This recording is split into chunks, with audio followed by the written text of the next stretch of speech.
What's up guys, welcome back to another video. Hope you're doing well today. We are back in pink today for no reason other than I fancied not looking at the colour blue for once.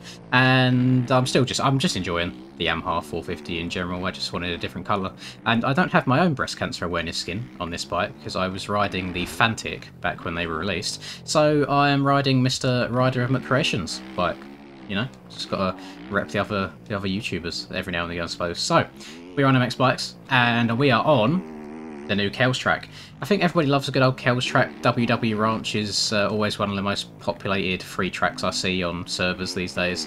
And apparently this one's taken him a hell of a long time to make. It has 40 gates, loads and loads of pit spaces and everything. And I've run a few laps. As you can see at the top left, we are just starting at lap numero 7. And I got a couple of mixed thoughts about this one actually. So if we're going to start off with the pros, what I can find so far, I really like the rough that he's got going on there. I think the rough works very, very well. Not overkill by any means, and not just an absolute highway.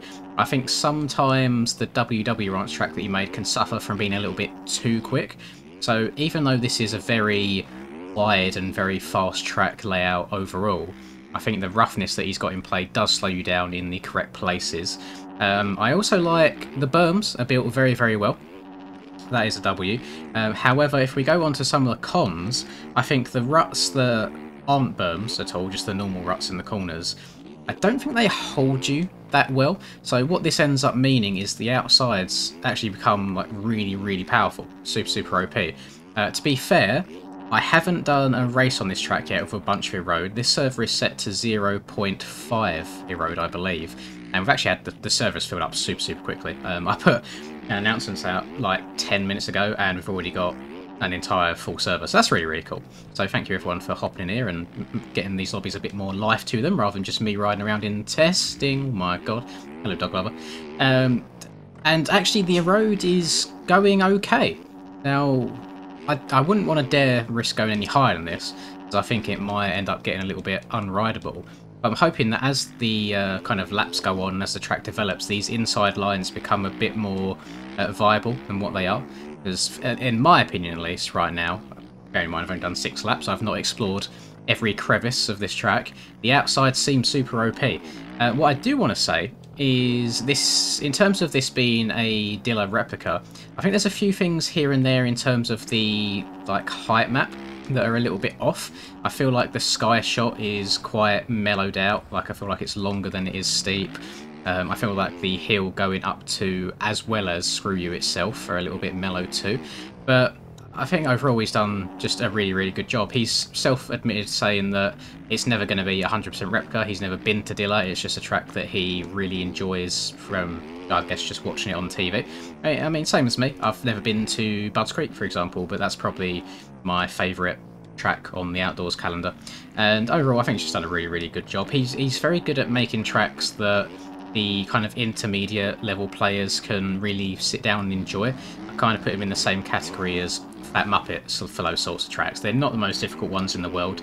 They can be challenging for pros if you want to set absolute burners, but for the beginners and intermediates they can just spin lap after that with no worry at all and just have a really good fun time all around. So it wouldn't surprise me if over the course of the next few weeks and months you see this being quite a common track, quite a popular one. It is free as well, so not paid, which I know always helps boost, say, a track's popularity, it being free, which is probably also why this server filled up straight away.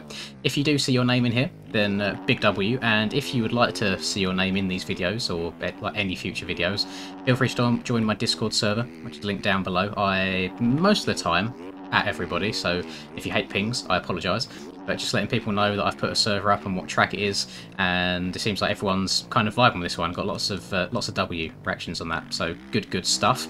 Now, if we are now fully done with Supercross. I know yesterday's video was kind of marking the last day, but the live stream, or the very last live stream for the season, has all happened now. We done Oakland. This is being recorded before I do that race, bearing in mind, so I can't really break down how it goes. But there's been a new track kind of remade that replicates race day. Stone Rider did originally have some ruts in there. I believe he's been told to remove them, which is a big shame. I love Supercross tracks with pre-made rough in them. I think it makes the racing just a lot better because there's more than just the outside berm to hold you at the beginning of the race. I hate where we just kind of all filter into one line the entire time. I do find it fun being able to mix things up here and there and try making passes where you wouldn't normally be able to. But it's time for outdoors now. The outdoors grind will be beginning. My plan in this off season is to practice probably a bunch of the TFC tracks and a bunch of the GP tracks. I might even backtrack and go back to the 2022 aerial outdoors tracks that Stone Rider made as well. And my idea, at least, to kind of keep things nice and fun for me, so I hopefully don't get burnt out as much, is to live stream it at the same time. So getting all of you guys involved, kind of showing you what I'm up to in the off season, just preparing for things to come. And I think that's probably the best way of going about it. And to be fair, at the same time, it makes up for not having the usual streams. Although, wait, no. So today's Friday. We have exactly 1 week. I think it starts on the 26th. So we actually have a week from now. So it's not even like you're going to get any like Friday streams in the meantime. I might just do some midweek streams. Why not? Keep things nice and fun and interesting. Keep it spicy, and we should all be good. We should all be Gucci. One thing that I think Kels has done very well around this track is to kind of replicate the atmosphere. A whole bunch of models dotted around. The track's nice and bright and vibrant. I mean, I know I have some shaders on, but it's still like you can tell tracks where the grass is nice and green, and like the models are all quite high detail. He goes into quite a lot of depth, thanking a whole bunch of people that's helped him do this, which I love to see. Love seeing members kind of giving thanks where they're warranted, just shouting out a whole bunch of people, and it's all good stuff, all happy vibes. I saw a topic being discussed today actually on Discord. So there's going to be an AMS series for outdoors this year. So if you are someone who you're not quite there in terms of the qualifying pace for the pro class, you can try your hand at AMS. I generally couldn't tell you off the top of my head if it's all on the same day or whatever that might be. You just dig into it a little bit. I'm sure you can find the answers in Discord somewhere. But it came about that I saw some people saying that the aerial tracks from last year are just super difficult for newer people to the game. I know that Stone Rider especially builds tracks for, in his own words, the best of the best to try and challenge them. So it's understandable that these tracks are quite difficult. So I can see why. Well, this is getting a little bit hectic. I can see why AMS people might struggle on it a little bit. So I was wondering really if would it be a good idea for the AMS guys to play on a slightly easier version of these tracks, or does it benefit them more to play on the hard stuff, throw them in at the deep end, and just really see if they can improve from there? I kind of want that to be a bit of an open discussion in the comments, because I'm very interested to see everybody's opinion on that. I know all of you are of varying skill levels, and oh, I'm just getting landed on. Oh my god, people need to chill out, chill. Oh, I'm alive. I can think of fors and against for both sides. I think that people should like throw themselves in at the deep ends quite a lot of the time just to improve. I feel like that's the way that I improve the best, at least, is just going, you know, balls to the wall, just going head first and trying to see how it goes. And just really try and learn from there. But then also at the same time, I could see that maybe it's not too fun if you're not the best at the game and you just want to slowly try and progress. So I was wondering if it would almost be beneficial to either have TFC making a less difficult version of the tracks as he goes, or to have tracks like this, for example, be done for an amateur season. I imagine a bunch of AMS riders probably really enjoy like tracks like this, tracks like his WW Ranch, and I don't want it to be like a Walnut or Farm, for example, Nationals. I would like it to still stay as AMA outdoor tracks. I mean, we've got a few of them in the game, like we've got this super old Redbud and the super old Unadilla as well, which are actually also made by TFC from way back when. And I just, yeah, it's an open-ended discussion. Feel free to let me know your opinion on it, but mostly for the AMS riders, I'd be interested to know if you would prefer riding the same track that the big boys play and just going a little bit slower, or if you prefer something a little bit easier.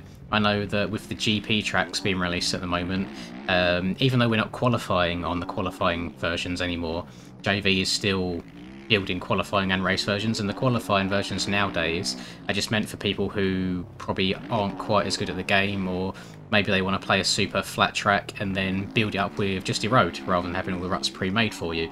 And they're definitely interesting ways of going about it. I'm talking about this track getting easy, but actually about 20-30 minutes deep into this practice session on 0.5 road, and you can see that, oh my god, I'm getting quite lucky with some of these collisions here. The ruts are getting actually super deep. which is surprising for me on only 0.5. It means that Mr. Kells has gone through the effort of kind of messing around with all of the soil layers and made it so it erodes quite deep. I do personally prefer tracks that change a lot with the erode. I feel like it's a very difficult thing to do on this game, is get it right, because I feel like it's way easy just to make it so you have to end up going around on the pegs absolutely everywhere, you know, bars twitching all over the place because the ruts are just so deep it's unbearable. But I feel like he's done a good job on this, just on the limited amount that I've played it so far. In corners like this, there's not one just super deep... Deek? That's not English. Super deep line. But at the same time, you can tell that it's building up. It holds you more than it did when I first hopped on the track. So, I mean brownie points, bonus points for Mr. Kells here. This is really good. Can get that double from the outside, which is nice as well. You get some extra line options. Well, I've been noticing, really since Locket, I suppose, the Paboso physics is doing me super dirty recently. I'm getting all sorts of front-end twitches or just swapping side to side up hills and crashing. Maybe even the front end just doing like a full left or right 90-degree lock if I hit a bump in the weirdest way.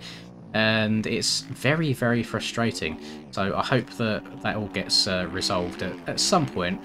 I feel like the majority of it now ends up coming down to the OEM team and the bikes rather than Paboso, because I don't think Paboso's in any rush to fix any of these things. If I am honest, where is that man going? Oh my lord. As we see, varying skill levels, but he said sorry. There's nothing he could have done there. I just rode into his bike. Oh, I don't know if he just hit an intentional backflip there or what, but yeah, I just wanted to showcase this track for you because I think it's going to be one of them that's very popular in the online servers. So I would definitely recommend you go and download it and give it a go. Massive shout out to Mr. Kells for blessing us with another track. I do like his work. And oh, actually, I've completely forgotten to say, I need to show you. I need to try and find it. Bear with me. If we hop into replay, I've not actually ridden it yet, but apparently there's a soundtrack here as well, where the amateur track is, IRL. Let me just fly across the map. Where is the amateur track, IRL? Aha! Over here, hidden off in the background. So we've also got a soundtrack, just completely custom made by him. Let me have a quick fly around here. What does this look like? This looks... Apologies for me burping at the same time, very unprofessional. Actually looks quite good. I imagine with a little bit of a... Oh my god, that looks... Hello, sketchy. That's like a triple or a quad, maybe? Oh, I think you could carry a lot of speed around here. This could be a video coming up as well. This could be like a super deep erode sand race. This looks very good and promising. Nice little split lane through here. Oh, I do like the look of this. So yeah, watch this space. I'm very glad that he's gone out of his way to not make just a dealer replica. He's gone out of the way and made a completely custom sand track as well. It looks very flowy. So I'm going to have to get my hands on this. Maybe we'll get a 252 stroke around there. I can imagine that would sing and sound very lovely. But you know what? That's going to do it for me. Slightly short, I know. Just want to show this track off for you again. Thank you, Kells, for releasing it for us and for it being free as well. I know you guys certainly do appreciate that. Leave a like if you enjoyed. Subscribe to the channel if you're new. I would greatly appreciate it. Have a lovely rest of the day, whatever you're up to. And I'll catch you in the next video. Peace.